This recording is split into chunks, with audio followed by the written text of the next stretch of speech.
The Land of Stories, The Wishing Spell, Chapter 16, Through the Mines. The twins didn't speak for the rest of the trip into the dwarf forests. They couldn't. There was too much to say and not enough words to express what they were feeling. The driver dropped them off a mile or so away from the mines, and the twins walked in silence the rest of the way. They weren't even alarmed or threatened by the forest around them. Their minds were so full. There was no room to become nervous or timid by the thick and chilling trees around them. "The mines are just past this hill," Alex said, looking at the map. At least now they were speaking, just not about the subject they needed to address. The twins reached the top of the hill, and on the other side below were several tunnels leading into the side of a mountain. They were much different from the tunnels they had seen in the troll and goblin territory. They were perfectly rounded and sturdy. Dozens of dwarfs were working in them, transporting wagons of jewels and rocks from one tunnel into the next. A loud bell rang from somewhere inside the mines, and a dozen more dwarfs emerged, carrying their lanterns and picks with them. It was the end of the day, and they all headed home in single-filed lines to different parts of the forest. The twins waited on the hill for a few moments before going into the mines, making sure no one was lingering behind. They went through the largest of the tunnels and found a row of lanterns hung low on the dirt wall just inside. They each took a lantern and walked deeper into the mountainside. The mines were huge. The shovels were lined up against the wall, and the floor was covered with tracks for the dwarfs' mining carts and stretched into the mountain for miles. The twins kept walking and walking with their lanterns raised high above them, being on careful lookout for anything that might resemble a glass coffin. "Are we going to talk about this?" Alex asked her brother as they searched. "Talk about the mines?" he asked. "No, you know what I mean," Alex said. "I don't want to talk about anything but finding the coffin," Connor said. "Connor, ignoring the situation isn't going to help anything," Alex said. "Ignoring what situation?" he said, not looking her in the eye. "We saw the curvy tree. It was just another story Dad heard and told us when we were younger. Don't make this a bigger deal than it is." "That's not what this is, and you know it," Alex said, raising her voice. "Alex, stop," Connor said. "Stop denying it," she said. "Alex, don't," he said. "You've known since the minute you got here. You felt it too," Alex said. "I know you did. You may be able to lie to yourself, but you can't lie to me." "I'm not lying. You're making things up in your head that you want to be true," Connor said, trying to hide the tears forming in his eyes. "All my life, I felt like I was missing out on something, like somewhere in the world there was something going on that I was supposed to be a part of. And now we found it. It's this place. Part of us belongs here," she said with tears streaming down her face. "You can't prove it," Connor said. "Connor, face it," Alex yelled. "Dad is from here. He's from the Land of Stories." "Then why didn't he tell us?" Connor shouted, and it echoed through the mines. "Why did he keep it from us?" He sat on the ground and quietly sobbed into his hands. Alex sat on the ground next to her brother and cried with him. It was so much to take on, so much to digest. "Maybe he felt like he couldn't," Alex said. "He always said he would take us to a place where he grew up when we were older. We were still pretty young. Maybe he thought he would tell us when he thought we were old enough to understand." "I think, 'Hi kids, did I ever tell you I'm from another dimension?' is pretty shocking no matter what age you are," Connor said. "It's such a heavy thing to confess," Alex said. "He must have been waiting for the right moment. Unfortunately, the right moment didn't come until it was too late." "So does that mean that Grandma is from here too?" Connor asked. "I'm guessing so," Alex said. "Then how did they get to our world? There must be more than one way besides the wishing spell," Connor said. "There must be," Alex said. "But the wishing spell is all we've got so far, so we need to keep looking for the glass coffin if we ever want to see Mom again." The twins dried their tears and continued their search into the mines. "You don't think Mom is from here too, do you?" Connor asked. "I doubt it," Alex said. "She has photo albums of her childhood. Dad only has stories." "Do you think she knows?" Connor asked. "She has to," Alex said. "How could she not? They were married for more than a decade." "Then maybe she knows where we are," Connor suggested. "Maybe she isn't as worried about us as we thought." The twins spent another hour just walking through the mines. Connor had seen so many tunnels that he felt like his mind was starting to play tricks on him. He could have sworn he kept seeing things running around in the shadows. "Did you see that?" he asked, paranoid. "You're just seeing shadows," Alex said. "Oh," Connor said. "I could have sworn it was. Never mind." The twins found a long miniature table with a few dozen miniature chairs around it. It looked like an area where the dwarfs took breaks from working. A large portrait of Snow White hung on the dirt wall behind it, and a glass coffin with rubies and diamonds sat against the wall underneath it. "Bingo," Connor said. He used a pick that had been left on the table to pry a few of the jewels loose from the coffin and place them in Alex's bag. He could see where a few had already been taken by others before them. "That was easy," Connor said. As soon as he turned around to face his sister, he wished he hadn't just said that. "Connor?" Alex said, looking at her brother, who was completely petrified. Through the dim flames of their lanterns, the twins saw a dozen humongous black wolves circling them. They were surrounded by the big, bad wolf pack. The wolves growled at the twins and gritted their teeth. "Stay back," Connor said, and swung the pick at them. This didn't affect them at all. A few of them snickered. "Are these them?" one wolf said. "Yes," another wolf said. "We've been tracking their scent for days." "Hello, children," said Malum Claw, creeping towards them. "I would say, nice to meet you, but I can tell from your smell that we have crossed paths before." "Please don't hurt us," Alex said. She was shaking with fear and clutching onto Connor. "Can we eat their limbs at least?" another wolf said. "She doesn't need their limbs, does she?" "She?" Alex said. "Who is she?" "We agreed we'd bring them to her unharmed," Malum Claw said regretfully, looking towards the twins. "You're coming with us." "Connor," Alex whispered to her brother, "what are we going to do?" "I've got an idea," Connor said. He placed his lantern on the ground and took a step closer to Malum Claw. "Bad dog. Very, very bad dog. Sit."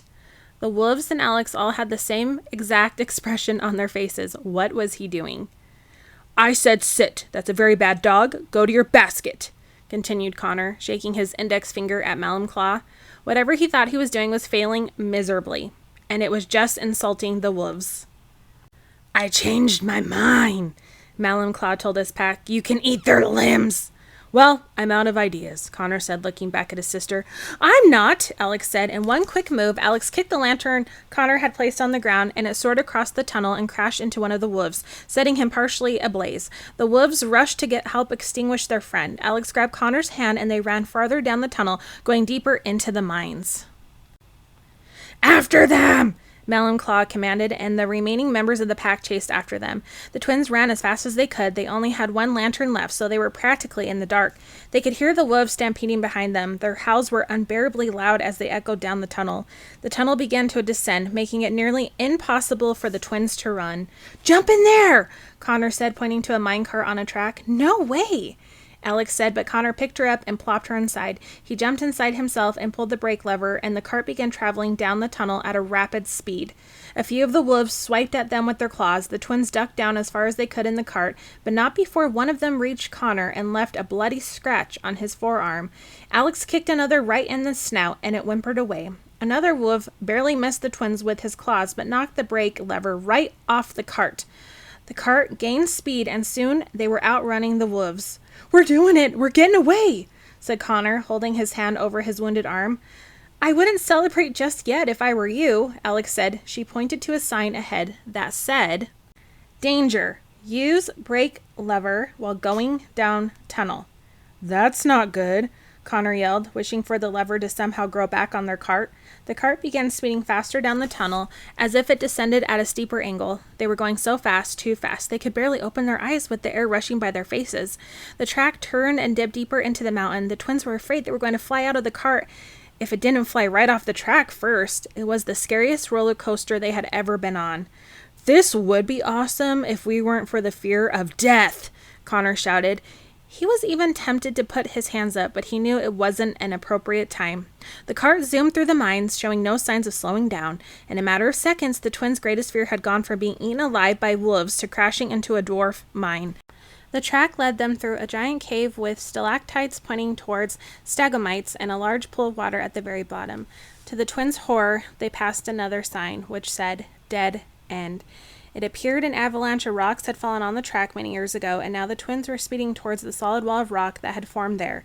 The twins ducked as low as they could in the minecart, bracing themselves for the traumatic injuries they were about to receive. The cart slammed against the rocks. It violently rattled as it broke through the wall. A few rocks fell into the cart and onto the twins. Alex screamed, and Connor covered his head as much as possible with his arm. Just when they thought they were surely about to die, the cart slowly came to a stop. The twins peeked around from inside the cart. They were outside, somewhere in the dwarf forests on the other side of the mountain. "I cannot believe we just survived that," Connor said. They were pretty banged up, but they climbed out of the cart, not seriously injured for the most part. They didn't waste a minute questioning their luck. The twins ran from the cart into the trees. "We've got to get out of here," Alex said. "It won't be long before the wolves find us again." "Who were they talking about? Who were they going to bring us to?" Connor asked. "I'm afraid to even say it." "Ah!" Alex screamed. They hadn't been in the forest for even a minute when they both felt brutal blows to the back of their heads. They fell to the ground, slowly losing consciousness. Right before they passed out completely, the twins saw the faces of Bobblewort, the troll, and Acorn, the goblin, looking down at them, each holding a club in his hand. The twins woke up with splitting headaches. They were bound together with rope in the back of a very familiar cart. "Hey, Acorn, look who's waking up," Bobblewort said. "The little thieves have arisen," Acorn said. The goblin and troll were driving the same exact cart, but it was being pulled by a different donkey. The previous one had most likely been used to death. They kept Alex's bag between them as they traveled down the road. Alex and Connor fought against the ropes, but they were tied with triple knots around their hands and feet. "Where are we?" Connor asked. Alex strained her neck looking up out of the cart, but managed to recognize some familiar trees. "We're back where they caught us the first time," Alex said. "We must have been knocked out for an entire day." "Would you like us to make it 2 days?" asked Acorn, raising his club. "This can't be happening again," Connor said. "You can't enslave us again. We told the fairies about you." "Oh, yes, we know," Bobblewort said. "They came and gave us an all very long lectures about it," Acorn said. "And they shut off all our tunnels thanks to you," Bobblewort said angrily. "Now we have to take the long way out of our territory." "Then let us go," Connor said. "Not this time," Acorn said. "You stole our king's crown while in our kingdom. According to Happily Ever After Assembly rules, we have every right to bring you back into our kingdom and charge you for your crime." "It's going to be one heck of a trial," Bobblewort said. "Every troll and goblin will be there. And we've already scheduled you for beatings after the trial is over. Everyone in the territory will get a turn," Acorn said, and he and the troll howled with laughter. Connor stayed calm about the matter. He raised his tied hands just over the side of the cart. The scratch on his arm was still healing, and he stretched so a few drops of his blood fell from his wound and onto the ground as they traveled. "What are you doing?" Alex asked. "I'm leaving a trail," Connor said. She didn't know what to think of this, but she trusted him. Whatever he was doing, he had a plan. A few hours later, the twins had managed to shift themselves up into a seated position. The troll and the goblin continued entertaining themselves by predicting the horrible things the twins would go through once they got back to the troll and goblin territory. Connor began seeing dark figures running between the trees in the distance, like he had seen in the cave. "Get ready," Connor said. "They're here." Alex mentally prepared herself for whatever was about to happen. "That was faster than I expected," she said. A small howl came from the trees. Acorn and Bobblewort pulled on their donkey's reins and ordered it to stop. The cart came to a halt. "Did you hear that?" Acorn said. "Yeah, I did," Bobblewort said. They both pulled out their clubs and hopped off the cart, circling it for a moment. "Over there," Bobblewort said. "I see something." The troll and the goblin took off into the trees. "Help me get to my bag," Alex said to her brother. They began inching towards the front of the cart. Alex got a hold of her school bag with her teeth and dragged it into the back with them. It landed right by their tied hands, and she managed to open it and pull out Cinderella's glass slipper, almost spraining her wrist in the process. "What are you doing?" Connor asked her. "Something that is going to hurt my soul and make me hate myself for the rest of my life," Alex said. She forcefully hit the slipper against the floor of the cart and broke it into 3 pieces. She used one of the shards to cut her and her brother loose. "Whoa," Connor said. "Never in a million years did I think you would do that. That was pretty gangster." We can glue it back together, right? Alex said, trying to frantically put the glass slipper back together like a puzzle. It'd still work for the wishing spell, won't it? Connor asked. The spell never said it had to be in one piece, Alex said. They put the pieces of the slipper into Alex's bag and jumped out of the cart. They ran into the forest in the opposite direction than the troll and the goblin had gone. A few moments later, they heard spine-chilling screams and howls as the troll and the goblin were attacked by the big, bad wolf pack. The horrible sounds made the twins run faster. They knew it would only be a matter of seconds before the wolves picked up on their scent and would be right behind them. They didn't even know where they were going. They just knew they had to get somewhere safe as possible.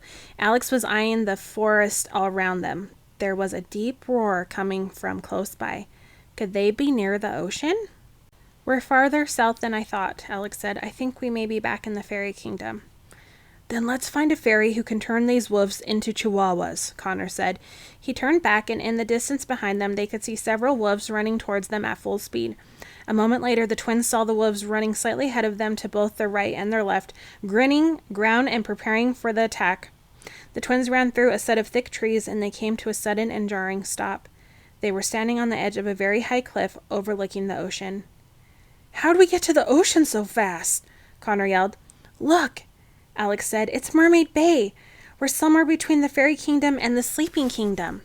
Connor looked behind them. The wolves were only a few feet away from them, pouncing on them. No, it looks like we're somewhere between death and dying, Connor said. Alex, I'm really sorry about this. Sorry about... Wah! Alex screamed. Connor pushed his sister and himself off the cliff seconds before they would have been tackled by the wolves. They were falling so fast they couldn't breathe or hear each other's screams. All they could hear was the air rushing past them.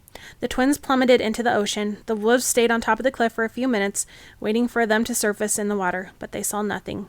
The twins were gone.